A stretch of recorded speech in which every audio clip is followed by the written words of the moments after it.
कर्म से ब्राह्मण होता है। तो सबसे पहली किताब हमने एक छापी और सबसे गायत्री की महिमा उसमें लिखी, महत्ता लिखी, पूजा का विधान लिखा, उसका नाम लिखा गायत्री ब्राह्मण की कामधेनु। तब फिर लोगों ने शिकायतें की, अरे साहब ये पुराण खंडी पंडित भी यही कहते हैं कि ब्राह्मण को ही जब करना चाहिए और दूसरे कौमें गायत्री का नहीं जब कर सकती हैं, स्त्रियाँ जब नहीं कर सकती, ये तो पागल हैं। कहाँ विषय चल रहा है, कंका के मारे कहाँ ले जाते हैं। ये कायस्थ है तो हम क्या करें, कायस्थ है बनिया है तो बनिया है। महात्मा गांधी ब्राह्मण थे नहीं साहब, बनिया थे तो सिर्फ पागल आदमी। इस तरीके से वंश जन्म से नहीं चलता, कर्म से चलता है। कर्म से हमने अपने आप को ब्राह्मण बनाया। और जब हमारी बहुत बड़ी उम्र हो गई तो मैं आपको एक भारतवर्ष के ऐसे आदमी का नाम तो खैर मैं आपको नहीं बताऊंगा, पर ये कह सकते हैं कि वो बहुत ऊंचे स्तर के थे। उनने हमारे बारे में ये सुना कि इनकी जुबान से जो बात निकल जाती है वो सही हो जाती है। किसी के बारे में कोई शुभकामना कर दें, कोई आशीर्वाद दे दें तो 100% सफल हो जाता है। और कभी गुस्से में आ जाए और ये कह दें तेरा बुरा हो जाएगा तो बुरा ही हो जाएगा। सिंह ऋषि का नाम सुना है आपने? सिंह ऋषि ने साथ दिया था तो राजा परीक्षित मट्टी में मिल गया था और खाक होकर गिरा था। और उन्होंने वरदान दिया था तो राजा दशरथ जिनके कोई बाल बच्चे नहीं होते थे, उनके एक साथ चार बच्चे पैदा हुए। ये क्या है? ये ब्राह्मण की जिह्वा है। ब्राह्मण हर आदमी नहीं होता, हर आदमी कौम से ब्राह्मण नहीं होता, कर्म से ब्राह्मण होता है। तो उन्होंने ये पूछा, ये आपने जो सिद्धियाँ आप में आ गई हैं इतनी, ये कैसे आ गई हैं और हमको सिखा दीजिए। तो हमने कहा आप क्या सीखना चाहते हैं? जादू सीखना चाहते हैं या तमाशा सीखना चाहते हैं, कर्मकांड सीखना चाहते हैं? कि हाँ, हमारा मतलब यही है कि साधना उसे कहते हैं, कर्मकांड को, माला घुमाने को, फूल चढ़ाने को नहीं, उसे नहीं कहते। हमने जो सिद्धियाँ पाई हैं वो सारी की सारी सिद्धियाँ हमारे ब्राह्मण परे की सिद्धियाँ हैं। ब्राह्मण का चमत्कार अभी हम लोगों ने देखा है और वही दिखाया है आपने। लेकिन जो हमारे जो वो है साधना है, तप है, वो तो हमने तिजोरी में बंद करके रखा है। उसको हम सारे संसार के किसी ऐसे बड़े काम में खर्च करेंगे। ये तो हम जो किसी से कह देते हैं उसका भला हो जाता है। तो ये तो ब्राह्मण की विशेषता है, ब्राह्मण है हम, ये ब्राह्मण की विशेषता है। लेकिन जब ब्राह्मण ही की कामधेनु नाम कर किताब लिखी तो लोगों की बड़ी शिकायत आई कि साहब ये तो आप ब्राह्मण की बनाए देते हैं, हम तो कायस्थ हैं, हम तो बनिए हैं, हम तो ठाकुर है, हम तो महिला है और हमको आप गायत्री क्यों दिखा देते हैं? अरे मैंने कहा जो मैं कहना चाहता था उसकी वनस्पत लोगों ने गलत मतलब निकाल लिया, इन्होंने जन्म से निकाल लिया है। और मैं कर्म से कहना चाहता था पर मेरी बात उल्टी हो गई। इसलिए दोबारा वो जब किताब छपी तो मैंने उसमें से ब्राह्मण शब्द निकाल दिया। फिर मैंने उसमें से केवल गायत्री कामधेनु है, बस इतना नाम रखा, ब्राह्मण शब्द उसमें से निकाल दिया। लेकिन अभी भी मेरा विश्वास है कि गायत्री ब्राह्मण की कामधेनु और किसी की है, चोर की भी है नहीं, चोर की नहीं है, ठग की भी है, उठाई गिरे की भी है, जालसाज की भी है नहीं, जालसाज की नहीं है। पहले एक कपड़ा रंगने से पहले धोना पड़ता है, धुले हुए कपड़े पर रंग चढ़ेगा। मेरा कपड़ा अगर आपका है कोलतार में डूबा हुआ है और किसी चीज़ में सना हुआ है, उस पर आप रंग चढ़ाना चाहें तो आप रंग नहीं चढ़ेगा। साधना करने से पहले यह आवश्यक है कि आदमी अपने व्यक्तित्व को शुद्ध और पवित्र बनाने के लिए जिस सीमा तक प्रयत्न कर सके उसको करे। कैसे करे? जीवन को शुद्ध कराने के विधि और विधानों में सेवा अनिवार्य रूप से जुड़ी हुई है। परोपकार और पुण्य, ये दोनों बातें जुड़ी हुई हैं। इसके बिना जीवन को संशोधन करना ठीक नहीं है। नहीं साहब हम ब्रह्मचारी रहें तो ये पेड़ तो ब्रह्मचारी रहते हैं, नहीं साहब अगर हम सत्य बोलें तो ये पत्थर तो सत्य बोलता है, कभी नहीं बोलता झूठ। हम सत्य बोले ब्रह्मचारी, चल सत्य बोलेगा ब्रह्मचारी रहेगा बाहर। सेवा करता है कि नहीं करता? सेवा के बिना कोई साधन सफल नहीं सकती। ब्राह्मण सारे जीवन भर सेवा करते थे, साधु सारे जीवन भर सेवा करते थे। आज तो साधु का नाम भी दिखाई नहीं पड़ता। आज तो बाबा जी दिखाई पड़ते हैं जो भीख मांगते हैं और बस माला घुमाते हैं और रिद्धि मिल जाए, सिद्धि मिल जाए, स्वर्ग मिल जाए, वैकुंठ मिल जाए, स्वर्ग मिल जाए, वैकुंठ मिल जाए, रिद्धि मिल जाए, सिद्धि मिल जाए, इंतजार में लगे रहते हैं। लेकिन पुराने ज़माने में 7 ऋषि थे और वो 7 के 7 ऋषि हमेशा निरंतर समाज के कल्याण करने के काम में लगे रहते थे। हमने अपना जीवन सेवा में लगाया। हमने अपना जीवन सेवा में लगाया।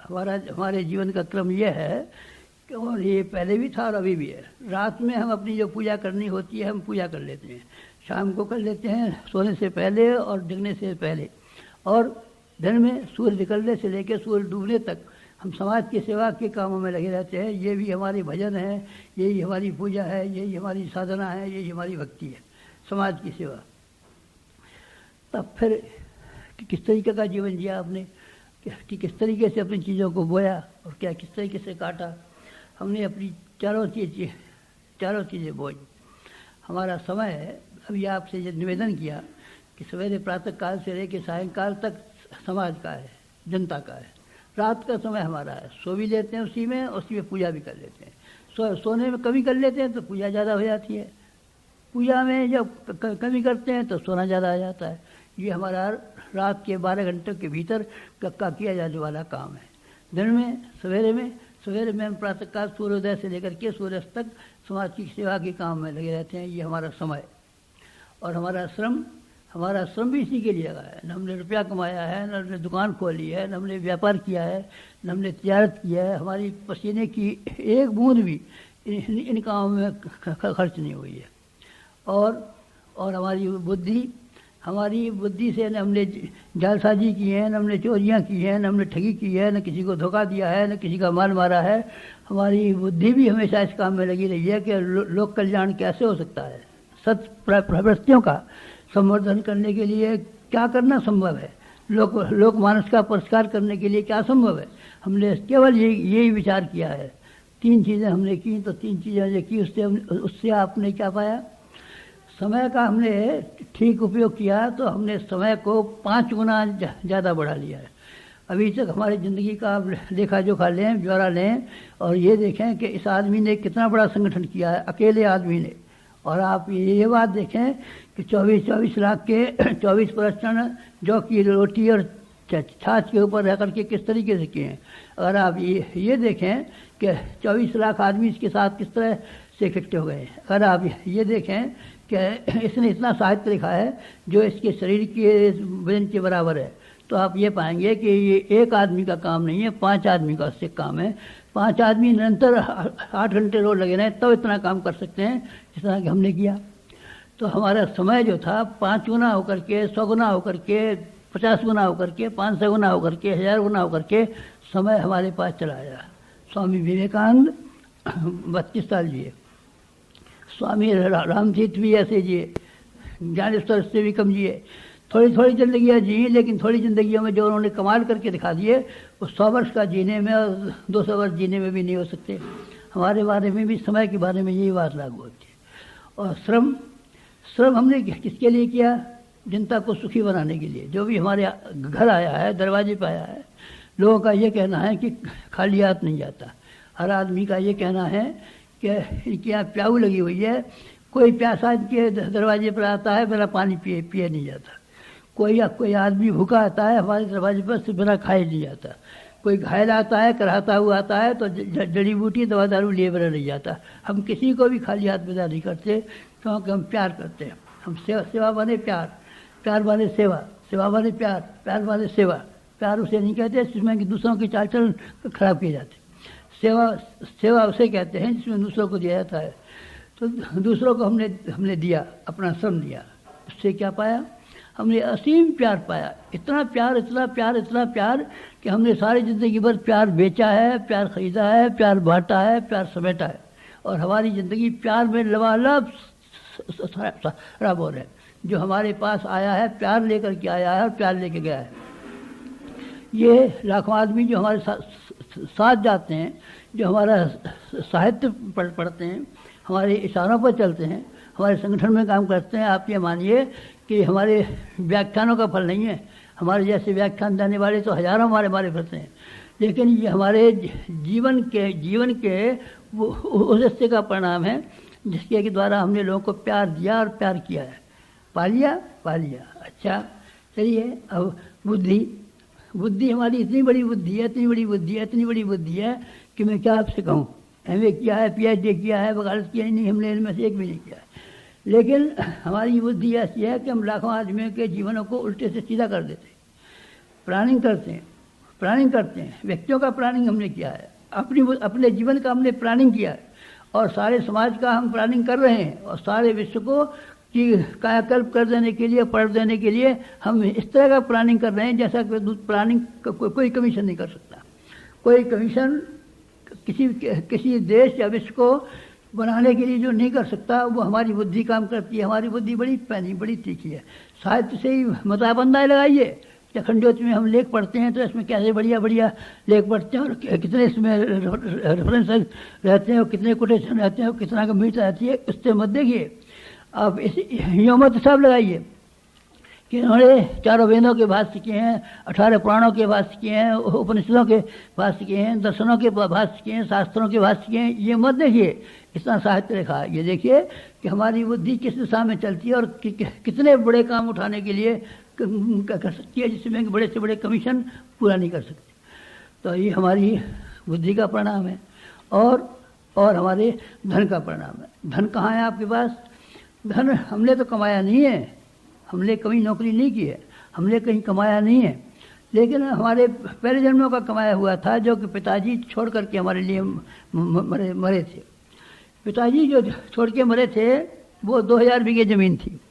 2000 बीघे ज़मीन को जब हम अपना घर छोड़ करके समाज सेवा के क्षेत्र में पदार्पण करने लगे तो बच्चों को बुलाया और ये कहा कि पुश्तैनी जायदाद होने की वजह से इस पर कानूनी हक तो तुम्हारा भी है, लेकिन हमारी एक इच्छा है कि ये कानूनी हक को तुम छोड़ दो, क्योंकि ये कानून चोरों ने बनाया है, चोरों के लिए बनाया है। ये कानून चोरों ने बनाया है और चोरों के लिए बनाया है, इसलिए इस कानून पर कोई ध्यान मत दो। नैतिकता का कानून भिन्न है। जो हमारे पिताजी ने कमाया है, जो हमारे परिश्रम का कमाया हुआ नहीं है, वो हमको नहीं खाना चाहिए, बल्कि इसको समाज को दान दे देना चाहिए। तो बताओ क्या राय है तुम्हारी? तो बच्चों ने दोनों ने कह दिया, पिताजी आपने हमको पढ़ा दिया, इस लायक बना दिया, अब हम अपने हाथ पांव से कमाएंगे और हाथ पांव से कमा करके जिएंगे। हमें आपका एक पैसा नहीं चाहिए, हमें आपका एक पैसा नहीं चाहिए, न 1 बीघे ज़मीन चाहिए। हमें बड़ी प्रसन्नता हुई। और वो जो ज़मीन थी वो जब जिम्मेदारियाँ समाप्त हुई तो जिम्मेदारियाँ समाप्त होने के जो कंपनसेशन मिले वो हमने किस्तों में एक एक करके बांटते हुए चले गए, क्योंकि वो एक साथ तो मिले नहीं थे, किस्तों में मिले थे। हमारी बीवी के पास जेवर थे, वो भी एक साथ नहीं मिले थे, वो भी की किस्तों में बिके थे। पहली किस्त हमने अपनी जिम्मेदारी की और अपनी संपत्ति की गांव में हाई स्कूल बनाने में लगा दी। गांव में हाई स्कूल हमारे में बना हुआ है, जहाँ कि हम 3 आदमी पढ़े लिखे थे उस गांव में। उस गांव में आप जाके देखें तो कितने ढेरों के ढेरों पढ़े हुए आदमी हैं। ये हमने हाई स्कूल उस गांव में स्थापित किया। केवल प्राइमरी स्कूल था, हम उस गांव में हाई स्कूल स्थापित किया। पहला काम वो धन जो पिता का मिला था उसमें खर्च कर दिया। फिर जो हमको मिला कन्या विद्यालय वहाँ एक गाँव में बना हुआ है, उसमें कुछ पैसा हमारा भी है, कुछ लोगों का दिया हुआ भी है, गांव का हो गया। फिर गायत्री तपोभूमि बनाई। गायत्री तपोभूमि की बिल्डिंग देखी आपने, कितनी भी बड़ी बिल्डिंग है, लोगों का भी उसमें पैसा है, पर शुरुआत हमने की है। इसी तरीके से आपने यहाँ शांति कुंज देखा है, शांति कुंज की कितनी बड़ी बिल्डिंग है। आपने वहाँ का ब्रह्मचर्य शोध संस्थान देखा है, कितनी बड़ी बिल्डिंग है। ये करोड़ों रुपए की बिल्डिंग है। ये करोड़ों रुपए की बिल्डिंगों का मैं हिसाब बताता हूँ आपको।